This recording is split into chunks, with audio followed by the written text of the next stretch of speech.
Kapag ganitong malamig na ang ating panahon ay hindi maiwasan na magbuo-buo itong ating mga food gel color. Kaya naman isi-share ko sa inyo kung paano natin ito maiiwasan. Hey, it's me. Hello mga kanani cakes, o diba may pa-intro na si Nanay Cakes. Magandang buhay! So ayun na mga kananay cakes, sumuha lang ako dito ng saktong amount ng food color na kailangan ko. Tapos ayan, bago ko siya ihalo sa frosting natin, ay dinurog-durog ko muna siya hanggang sa maging fine na ulit yung texture niya at wala ka na makitang bubuo. Saka ako ngayon siya ihalo doon sa ating frosting para ma-mix natin siya ng maayos nang walang buo-buo. Kasi po kapag may buo-buo dyan, tapos na-apply mo na siya sa cake, ay pangit pong tignan. Tapos ay malalasahan nyo mapait dahil nga po hindi na mix ng maayos. So para maiwasan ay itong ating remedyo dyan. Ganito po pala ang way ko sa pag-frosting ng clear cake kasi mas pantay siya at mas matibay kapag pinatong mo na siya bago mo siya frostingan. Tapos diskarte na lang para mapakinis mo siya ay gaanan mo na lang yung iyong paghagod or pag-scrape. At ito pala yung ating mini two-tiered cake na naka-promo ngayong bare months. Ang size ng ating cake, kanyang bottom ay 6 at ang kanyang top ay 4 inches by 5 inches each tier ang height. At may kasama na itong 12 pieces 2 ounce cupcakes at starting promo price ay 1,850.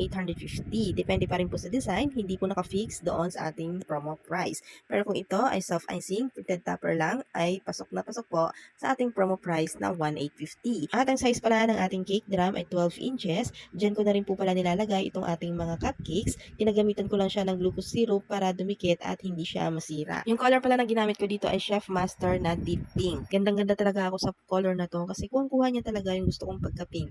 Lalong-lalo na kapag Barbie theme yung aking gagawin, kuha niya talaga yung pagka-pink ng Barbie. Kaya ito ang masasuggest ko sa inyo. Deep pink ang gamitin nyo kung Barbie theme ang inyong gagawin na cake. Makukuha niya talaga yung color na Barbie. Ayan, speaking, meron tayo ditong Barbie toy na gagawin kong pang topper dito sa ating cake. At ito po pala ay nahugasan na. Actually, maliit na Barbie lang sana yung gusto kong ilagay dito sa top para maging proportion sana doon sa size ng ating cake. Kaso ending ay wala akong nakita. And then, kung order din kasi ako online ay hindi na siya aabot. Kaya ito, regular size ng Barbie na lang ang nilagay natin.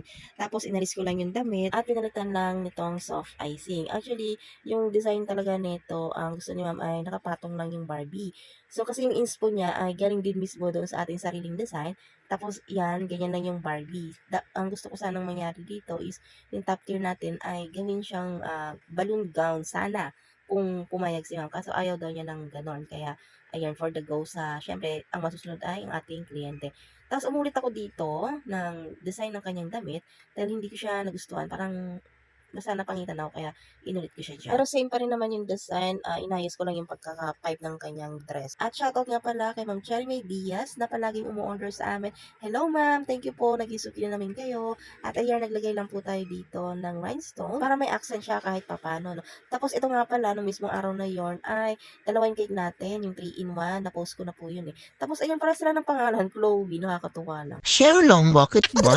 At para po pala sa mga gusto mag-avail nitong aming mga naka-promo cakes, ay mag-PM lang po kayo dito sa aming page. Ako po pala isang home baker located dito sa Nagpayong, Pinagbuhatan, Pasig.